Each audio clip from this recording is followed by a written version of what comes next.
Alright, so basically we head into two sections, 9.3 and 9.4, the law of sines and law of cosines. Basically what we're looking to do is, given some values in a triangle, either sides, lengths, or angle measures, we're looking to find the missing pieces of the triangle. Law of sines is going to work where we're given in order and remembering from geometry things like angle, angle, side, or angle, side, angle. ASS is the key, the tough one for law of sines because it's called the ambiguous case. We'll look at that carefully here in a minute. But what is the law of sines? First of all, where does it come from? Why is it useful? Well, the last section we saw that we could write the area of any triangle as the product of 1/2, say product of two sides times sine of included angle, and we could do that 3 times, 1/2 BC sine of A and 1/2, see, what am I missing here, AC sine B. So if I go ahead and, obviously the area of a triangle equals the area of a triangle, this pattern worked for all to give us the area of a single triangle, half the product of two sides times the sine of the included angle. What happens if I were to divide each of these expressions by 1/2 ABC?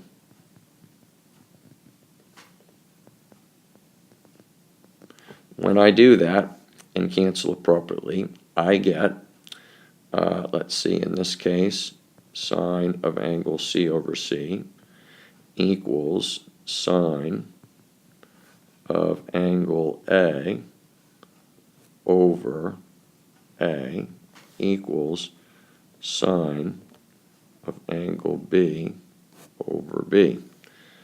So in other words, I've got a relationship that in a triangle, the sine of an angle divided by the length of its opposite side is proportional, is equal to the sine of another angle in the triangle divided by its opposite side, sine of another angle in the triangle divided by its opposite side.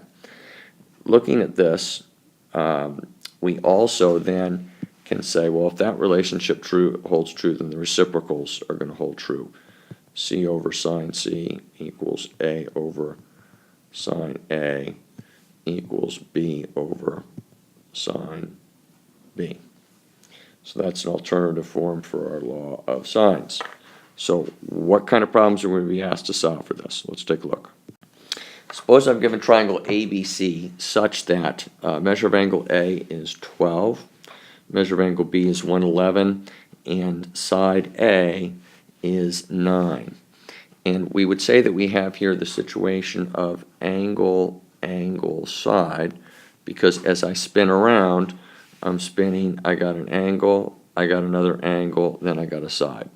Same as from geometry class, when we were looking at angle, angle, side as a method for proving triangles congruent.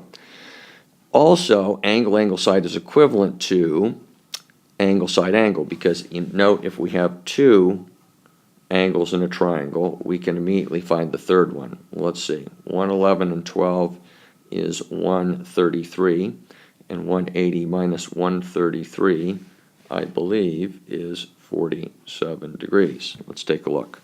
111 and 47 is 1147. Maybe that's not right. How about 57 degrees? Would that be right? 57 and 12, 60, 50, 69, 79, 80. That looks better. Okay.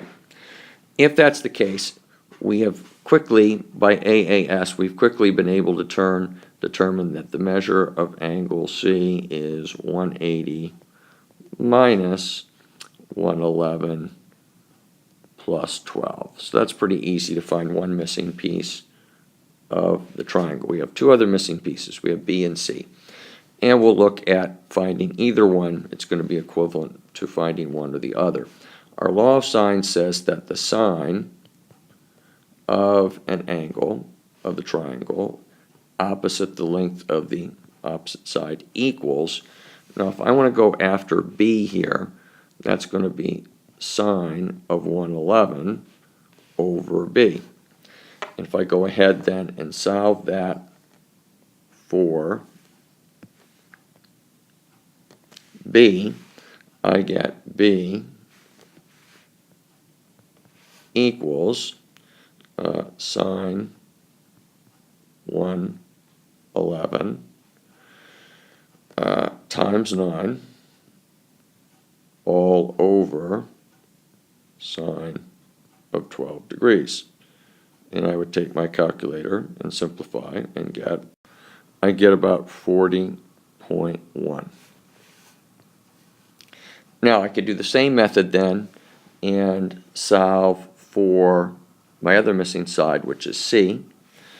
And again, looking how I had to do some manipulation here with the fractions, I might want to set this up. Since I want to solve for C, I could say that C over sine of 57 degrees equals, now I could pick either pair. I could pick, now that I've got B, I've got 111 degrees and I've got B is 40.1, or I could still go ahead and use the 12, sine of 12 and 9. I'm going to go ahead and use what I already had originally, so that's going to be, in this case, 9 over sine of 12 degrees. So go ahead and solve for C, multiply both sides by sine 57, and I would get 36.3 approximately. And now, when you get your answers, you also might want to do a quick check. We remember that in a triangle, opposite the largest angle is the longest side. So my side lengths here are 40.1, 36.3, and 9. Opposite 111 would have to be the largest, and the largest of my three sides is 40.1. That looks good. How about the smallest side? Smallest side's got to be opposite the smallest angle. 9 indeed is my smallest side, so my angle, my answers check out reasonably. Remember, when you're doing law of sines here and law of cosines upcoming, you're going to be working in degrees. Make sure your calculator mode is set in degrees. I'll repeat, law of sines and law of cosines. You're working with a triangle, you're working with angle measurement. Make sure the mode of your calculator is in degrees or you won't get the right answer. So the other case, in the difficult case for law of sines, is called the ambiguous case, the ASS case. Your book calls it the SSA case. Same thing, I'm just going to reverse the order. The ASS case, perhaps easier for you to remember that way. How am I going to recognize it? Well, first of all, I've got to recognize that I'm being given two sides and I'm being given an angle, and I don't have the angle in between those two sides. By the angle in between the two sides, I would have SAS, and that would be a different matter, but I don't. I have ASS. So my advice to you always to set up the ambiguous case is draw it the same way every single time, and that's going to allow you to think and understand and see. So put your angle on the left side, 27 degrees. It's C. Now, C, that side 2, is opposite this angle C, and I can't really put it in anywhere. I don't know where it's going. I don't know if it's going to be exactly long enough to get there once, if it's too long, if it's going to go twice. If it's longer than this side, then that's easy. The only place it can go is over here. For the moment, I don't know where it's going to go. I do know this side, 5, the other side, I'm always going to put that here. If you set it up this way, you then know that your side C has to go here. And the question is, how long is that number 2 relative to this minimum length from the tip of the 5 down to this other side that's going to be part of your triangle? And here's how you're going to find out. Drop in, there are other ways to do this, but I'm going to suggest doing it this way. Drop in an altitude, call it H. That altitude H is going to give you the minimum distance from this point down to the line.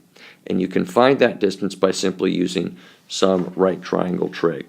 We know that the sine of 27 degrees equals H over 5. Find out what H approximately can be.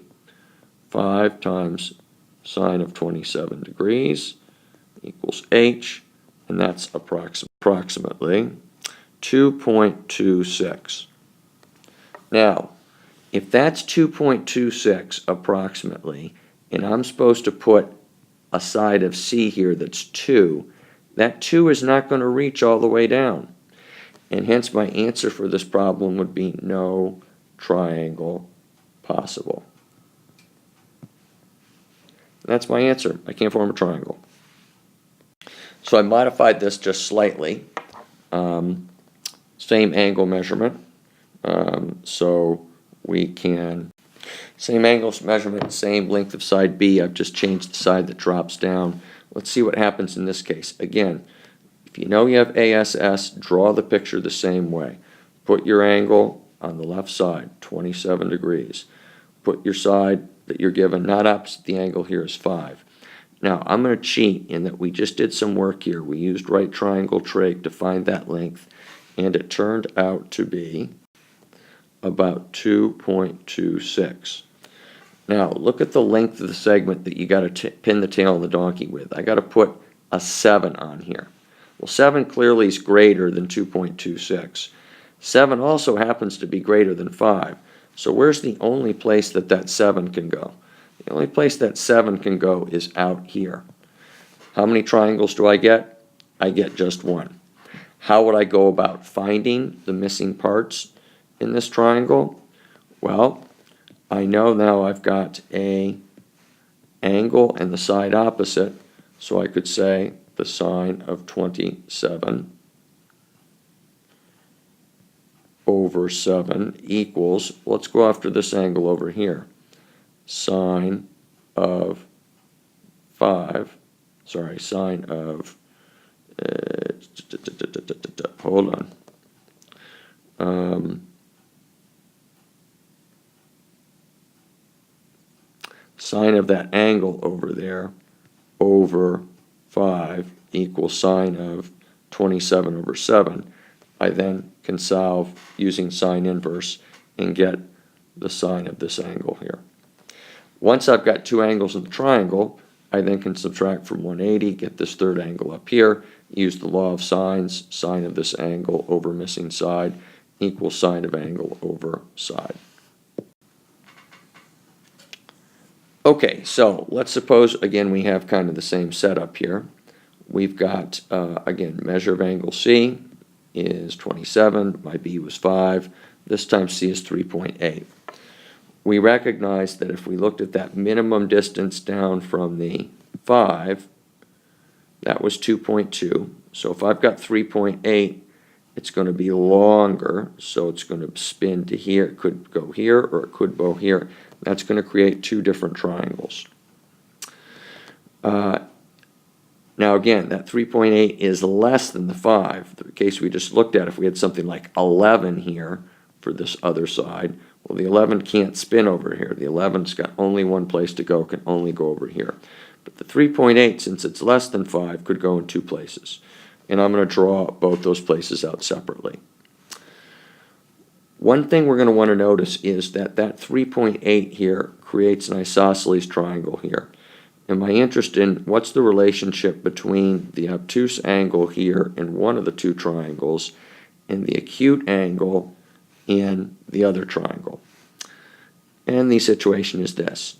These two angles have to add up to be 180 degrees since they form a supplementary angle pair. Since the triangle's isosceles, those two angles are congruent. So then what do I know about the obtuse angle in this triangle relative to the acute angle in its counterpart out here?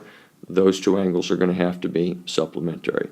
So once you get one, you can find the other simply by using that supplementary angle property, if you wish.